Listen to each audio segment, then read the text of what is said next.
Now start. महोदय, भारत में हमारी राजनीतिक प्रणाली ने हर व्यक्ति को अपने विचार प्रकट करने की पूरी स्वतंत्रता दे रखी है।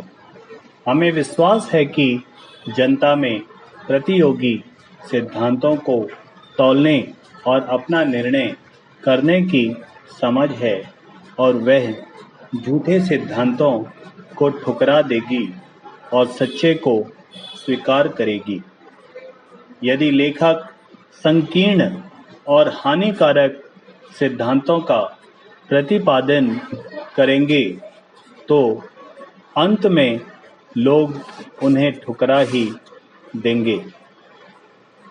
नव स्वतंत्र देशों के हम लोगों को अंधविश्वासी ताकतों के विरुद्ध एक जबरदस्त संघर्ष करना है। फूट के बीच वे चाहे धर्म, जाति या भाषा किसी के नाम पर हों, राष्ट्रीय एकता और स्वतंत्रता को खतरा पैदा कर रही है। अपनी स्वतंत्रता की लड़ाई के दौरान हमें जो अनुभव हुआ उससे हमने सीखा है कि हमारी आपसी फूट के कारण ही हम कमज़ोर होते हैं और जब भी हम संगठित रहे हैं हमारी शक्ति असीम रही है और यह बहुत बड़ी चीज़ है।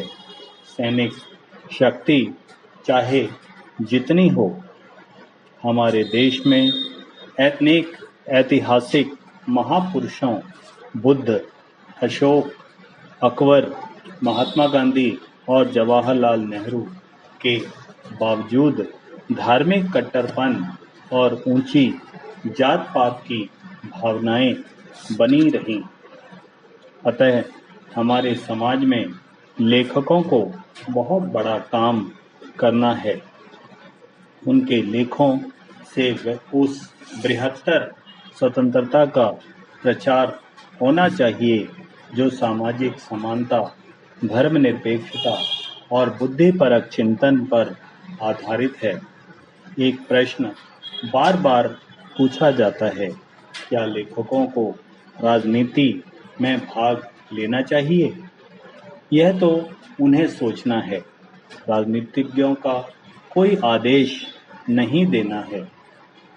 लेखक चाहे राजनीति में आए या ना आए, जीवन की चुनौतियों या जोखिमों को वे नज़रअंदाज नहीं कर सकते।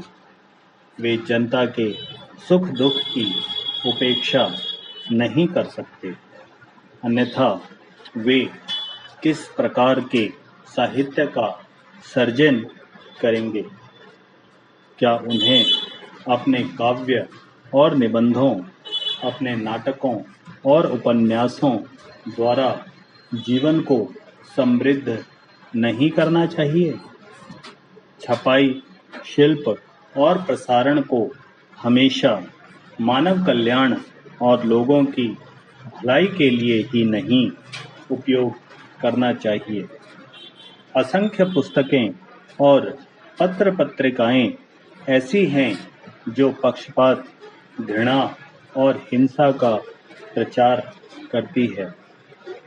ऐसे राष्ट्रों में जहां सब लोग अभी साक्षर नहीं हुए हैं, वहां उन्नत समाजों की अपेक्षा छपे हुए शब्दों का अधिक मान होता है।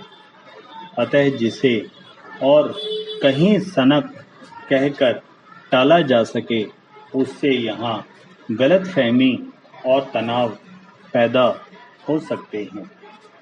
यद्यपि सब राष्ट्र राजनीतिक रूप से स्वतंत्र हो चुके हैं, किंतु हम कुछ सीमा तक बाकी दुनिया को उसी अपने पुराने शासकों की दृष्टि से ही देखते हैं। कुछ अफ्रीकी, एशियाई देशों में पुस्तकें, विशेषकर उच्च शिक्षा की पुस्तकें, मुख्य रूप से अंग्रेज या अमेरिकी लेखकों में की है। कुछ दूसरे देश में अधिकांश पुस्तकें फ्रेंच लेखकों की हो सकती है। निश्चय ही अंग्रेजी और फ्रेंच दोनों भाषाओं में खुले दिमाग के विद्वान हैं, किंतु क्या अपने राष्ट्र के प्रति झुकाव से कोई बच सकता है? यह आवश्यक है कि हम आपस में एक दूसरे द्वारा से सीधा संबंध शीघ्र स्थापित करें और प्रगति की ओर अग्रसर हों।